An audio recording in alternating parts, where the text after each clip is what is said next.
Hello and welcome to Line of Duty. I'm Joe Johnson, studio manager here at ONTV, and I am excited to introduce you to Lieutenant Keith Weir, who is, what's the correct title over at the substation? Substation Commander. Substation Commander at the Orion Township Substation. How long have you been in that role? So I started in October of the fall of last year, so about 7 months now. So talk about your career path and how you landed at the Township Substation. So it's a great story. I grew up in Lake Orion, went to high school in Lake Orion, went through, I started out in culinary arts and left that and went into law enforcement. And I worked a short time in corrections and then came out to road patrol and worked 5 years in road patrol. Ended up getting promoted after being in the detective bureau. Made it to detective sergeant and substation commander in Addison Township and ran the substation there for 6 years. And during that time I was promoted to lieutenant and was fortunate enough to be assigned back in corrections for a short period of time, which was a very fulfilling job. Then went to a city of Pontiac. Oh, wow. So, you know, from going from Addison Township to the city of Pontiac for me was, you know, it was a change in policing that really rounded me in my career path. I had the opportunity. The undersheriff at the time called me up and major and said, "Hey, we have an opening in Orion Township, and we feel you would be a perfect fit." So I ended up coming out to Orion Township last fall, and it's been an amazing experience, and I'm very excited about the future. How would you, I mean, it's been a short time, but how would you describe your experiences so far? Describe the community and your reception here. So, you know, early on I met with the township supervisor, and we had a great conversation. It was supposed to be a 20-minute meeting. Ended up, we were there for 3 hours talking about, you know, the community and what, you know, what living is like and where it was when I grew up and where it is today. And it's just the experience overall, starting with the township supervisor throughout and now being a part of the director's board and, you know, meeting the township officials and their support.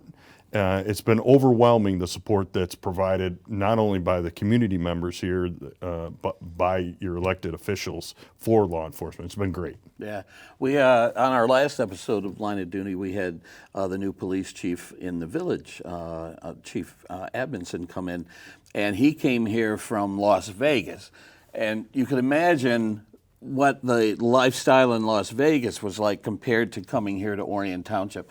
Do you find that, you know, Orion Township is fairly laid back? When they say where living is a vacation, it is truly a vacation. Because no matter who you come across, whether it's people with legitimate concerns or people that are just coming in to say thank you, everyone seems to have a great demeanor. They're pro-law enforcement. They're pro-community. So, you know, it's been gratifying in that nature, Yeah, it's a great community, and everyone's always willing to lend a hand and help each other out. So, yeah, it's awesome. You know, I found, you know, when I came from Pontiac, when you're dealing with you know, just a different style of policing. When we came here, you know, I started pulling. I'm a stats guy, right? I started going through all the statistics. You know, what is our primary concerns? What is the community concerns? How can we give back? How can we kind of change the way that we deliver a service? Because policing 10 years ago and 15 years ago was, you know, people thought, okay, the law enforcement's there to lock up bad people, right, and keep our community safe. Yeah. Well, today's policing is more of community service. What service can we provide to the community? What are they looking for from us? So through the statistics, I've found that the majority of the complaints are traffic related in Orion Township. So, you know, if we can provide those services, HOAs, you know, we have members of the HOA, the Lake Owners Association calling and saying, these are our concerns within our community, within the community. What can you provide to us? So it's been great in that aspect. Now, as quiet as things are here in Lake Orion, most of the time, occasionally we make national news. Most recently, we had the condo explosion. Were you on site for that at all? Yeah, that was my first week. Your first week. Sure, that was my first week. My first call out in Orion Township.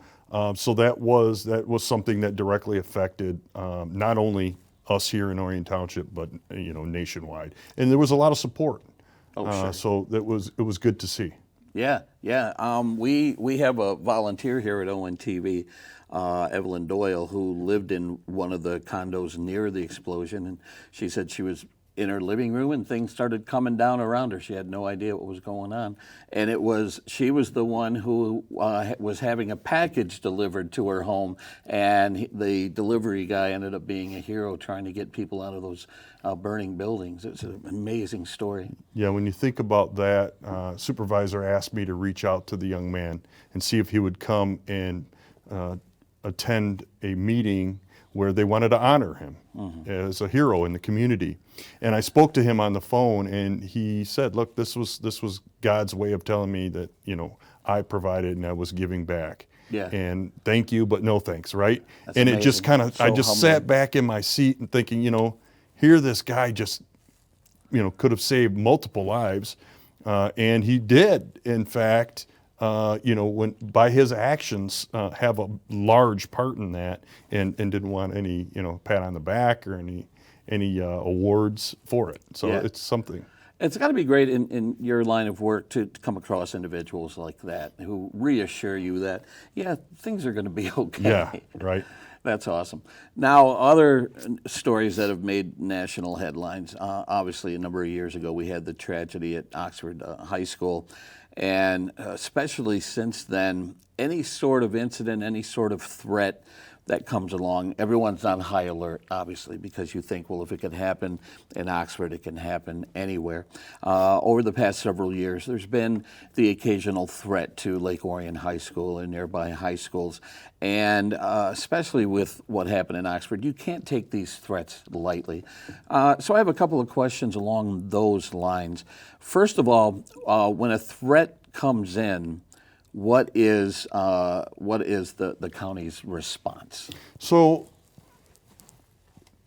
now things have changed where we hand select our school resource officers. So years past, we learned through our mistakes. We would promote people and put them in these positions based on seniority and other things. Where now we've learned that there's no greater priority than our schools. Sure. And our youth.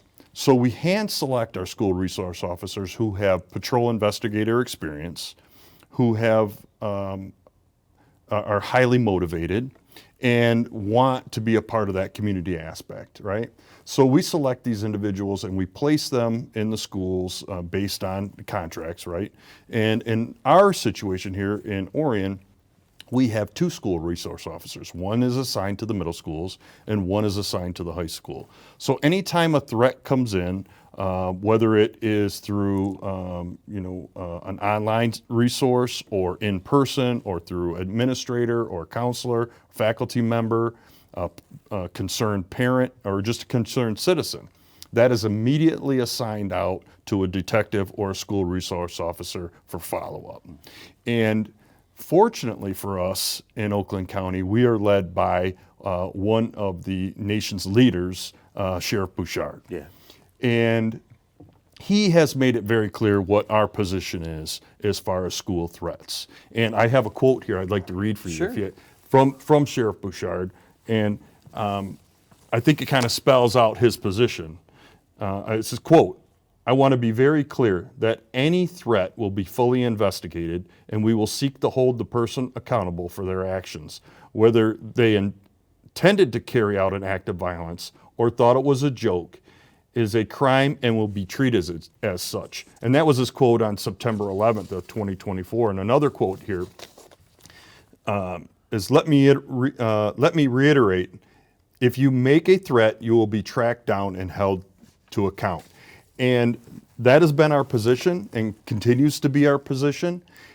And I can assure you and the public watching that our investigators are simply the best. You hear that throughout the county, but firsthand, we have simply the best investigators because we've dealt with this now and continue to deal with it. Unfortunately, we see it quite often. Yeah. Now, there was a recent threat within, I think, the last 6 months or so, and I believe it was the threat was made online. And correct me if I'm wrong, I think a student saw it and reported it. What would you say, let's say you're addressing a room full of students at an assembly.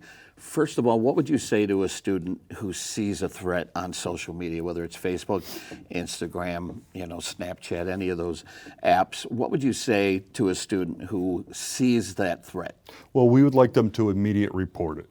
Immediately report it to a teacher, a counselor, a school administrator, the school resource officer, a parent.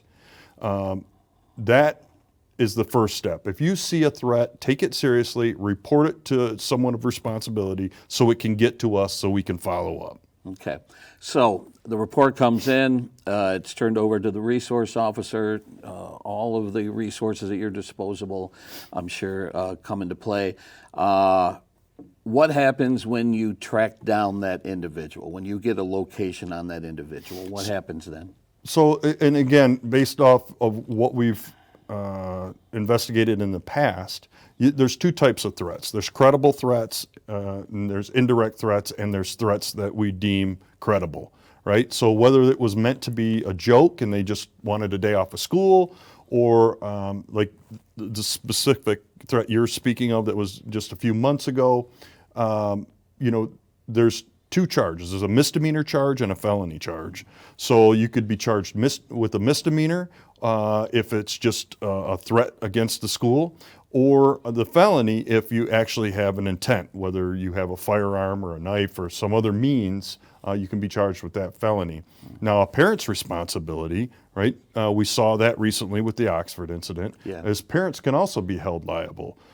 So we have to take these threats seriously, and we have to investigate them, and we charge in these cases. Now, the school also has a responsibility, and we're part of Lake Orion Community Schools Safety Subcommittee. So there's a panel, we sit and we talk about these things and how do we move forward. And the school's response typically has been expulsion or suspension, and that is based off of an individual basis. Yeah. So let's say a deputy, an officer comes face to face with the person who made the threat. Are they immediately taken out of that situation? Or are they immediately brought into custody for questioning? How does that handle? It's scenario based, Yeah. right? Each situation, and again, they're hypotheticals, but each situation is different. If we deem the threat to be credible, whether it's through an investigative process where that person has been interviewed with a parent present, typically they're removed from the school for a period of time until we can determine whether what actions are going to be taken. Yeah. Have you ever come face to face with one of these individuals? I'm curious, someone who thinks it's a prank, thinks it's a joke, when they see deputies show up on their doorstep, I'm curious what their reaction is. Have you ever seen the reaction from the person making the threat? Typically, the individuals are shocked that you're at their doorstep. I would imagine. Right? And the parents, the majority of the time, the parents, they don't have that same concern because most of our community members and our parents don't think that their child is capable of these things. And we see it a lot where juveniles will post these threats online for attention. Seeking attention or seeking to get out of school in some way or another. So it just from one, side of the spectrum to the other, it's all, different with the way they react. Yeah, gosh, I could imagine, someone just making a prank and then there's a knock on the door. I could only imagine that. A crisis that the country is facing is a mental health crisis. What role do you think mental health plays when these sorts of things happen? It's huge. Mental health. We just had a recent discussion. We have a CIT program now. We have a behavioral threat analysis sergeant who his only position now is to go out and speak with individuals that are in these mental health crises that make these threats, right? And determine what follow-up care can we provide, what services can we provide, what programs can we get them entered in so to ensure that this doesn't continue to happen. Because sometimes parents are doing all that they can, but they just don't know where to look and know who to ask for additional help, right? So when you talk about the behavioral health aspect of it, it's not just that individual. Let's talk about the situation we had at the school recently. We had over 400 students on Monday. You know, the threat came in on a Saturday. Over 400 students call off on Monday, over 350 on Tuesday, and there was close to 400 on Wednesday before there was an arrest made. So think about the mental health of those students and their parents and the effect that it has on the community as a whole. So these threats, that's why we take them as serious as we do, because it just doesn't affect that one individual. It's affecting us as a community. Yeah, it's so disruptive.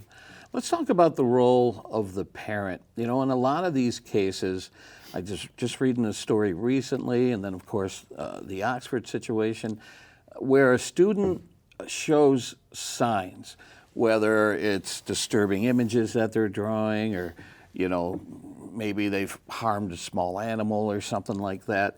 What is the role of the parent if they have evidence, if they see signs that their child may be troubled? What resources do they have? What would you say to a parent who has seen that sort of behavior? Well, I think that is a social issue that we're dealing with, right? Whether it is something where that parent needs to take action to ensure that their child is getting help, they can reach out to a counselor, reach out to a therapist, and law enforcement. We get calls all the time from parents that just can't get their 8-year-old to go to class. You know, won't get out of the bathroom to get in the car or get on the school bus to go to school. So we do have parents that reach out to us for assistance, and we try and provide them with the resources that are available to them. Yeah. Let's talk about weapons specifically. You know, obviously homeowners have a right to defend their home and keep weapons at home. Some are avid hunters. What is a parent's responsibility when it comes to their child? You know, a lot of parents say, or in these types of situations, they say, well, my weapons were locked up, but somehow my son got access to it, or whatever. Talk about the responsibility of a parent when it comes to responsible gun ownership. So I think that is a broad question. It just doesn't apply to a parent with a child in these school incidents, right? I think it's you know, as a gun advocate, as a Second Amendment advocate, I'm a gun owner myself. My children are gun owners. My you know, youth and growing up, we had firearms in the home, but you know, we were always responsible gun owners. And I think that comes down to self-accountability as an individual to be a responsible gun owner, to keep your firearm secure from anyone, whether it be, you know, we get a lot of these larcenies, right, where vehicles are broken into and the firearms are taken out of the car. Well, we encourage, and we have, you know, bulletins that we put out quite frequently about, hey, lock your car. Right? If you're going to leave your gun in your car, which you shouldn't do, but if you do, lock your vehicles, right? So as responsible gun owners, I think that's imperative for everyone to secure their weapons. Yeah. You got me thinking of a story at my previous job. We had these small camcorders, and we needed a carrying case for these camcorders. And my boss bought gun cases that have the little foam blocks that you can tear out in the shape of, you know, whatever it is.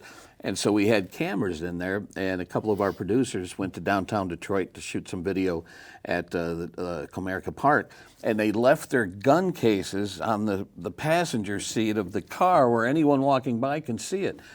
you can imagine what happened. They come out to their car, their windows are smashed out, the gun cases are gone, and luckily they were empty. They didn't lose the video cameras, but those easily could have been guns as well. So,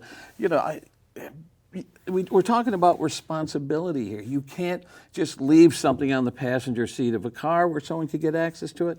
You can't have guns at home where a young person, you hear stories about there's the guns just on the top shelf of the closet, unlocked or anything like that. What resources, what advice can you give to parents to be responsible gun owners? What resources are available to them? Well, I think that we have a lot of CPL holders in our community, and during their classes, when they go through their process to obtain a CPL, they teach them about gun ownership and accountability. And we have at the station gun locks available, so anyone could come in, walk into our lobby today, and ask for a gun lock, and we have free gun locks. So they're available to you. If you want it, come on in, we'll give you one. See, that's the kind of stuff I'm talking about. There's, I believe in responsible gun ownership. There are ways to be a responsible gun owner. I don't think that's a violation of your Second Amendment rights or your right to hunt or whatever. You just have to be responsible. And it sounds like you're making it as easy as possible to be a responsible gun owner. And we hear about it all the time, and it just, you get tired of repeatedly telling, lock your vehicle, don't leave your gun in your vehicle, don't leave it unlocked. I could tell you about family members I have that I have to encourage them each and every time we come in contact that, hey, don't leave your gun in your car, lock your car, but yet they still continue to do it. So we'll stay on top of it and provide that advice, and hopefully people will catch on. Yeah, I see stories all the time, with a sibling finding a gun and shooting a sibling, or even in some cases, a child shooting a parent. And you think that is such a preventable accident. There's so many things that you can do to keep that from happening. Yeah. There's a famous quote in law enforcement. It says, predictable is preventable. If you can predict it, you can prevent it, right? Right. And that's one of these things we're talking about here. Now, I don't know if I'm going to put you on the spot here, but this has been a very controversial subject. In the wake of the Oxford shooting, obviously the parents paid the price. They faced the consequences. What are your thoughts on parents being held responsible legally for the actions of their minor children? Now, I've seen people on social media go, oh, so someone that's 25 that shoots somebody, their parents are going to be held responsible. No, that's ridiculous. We're talking about in the case of minors. Do you think parents should face consequences if their minors commit a weapons-related crime? Well, so in law enforcement, we have a duty to enforce the law. So we provide the evidence, right?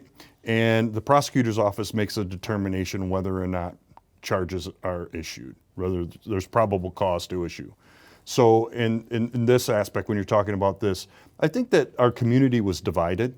I think there was a large portion of our community that thought the parents should be charged. And I think there were some that were on the other side of the fence. I typically try and stay out of that conversation, and I just say, hey, here's the evidence, we'll provide it to the prosecutor's office, they make that determination. Right, and all you can really do is follow the rule of law. What the we law enforce states, the law. That's what you do, yeah.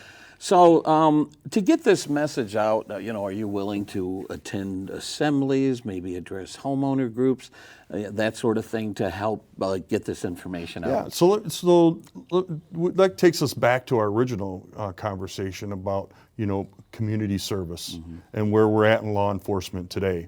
And from day one when I started as the substation commander in Orion, we're looking at ways to provide a better service. Right? Not that it was not being provided 6 months ago, a year ago, 5 years ago, but changing the way that we provide that service.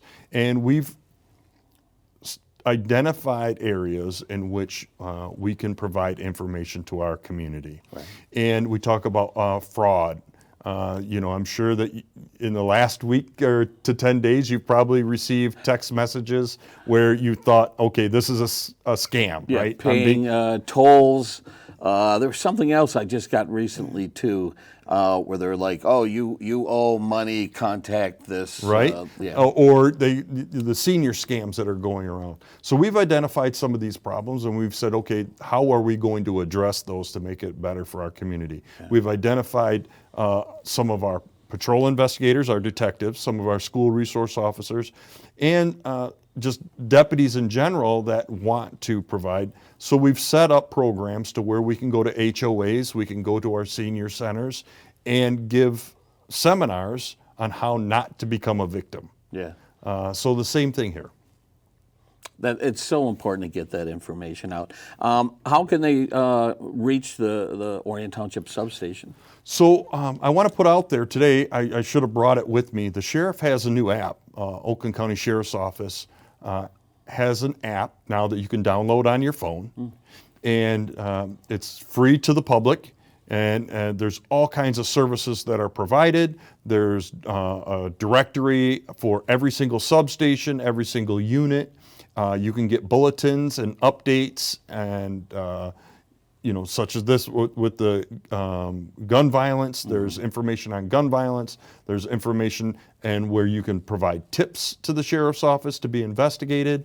But the Orion substation is at 2323 Joslin Road.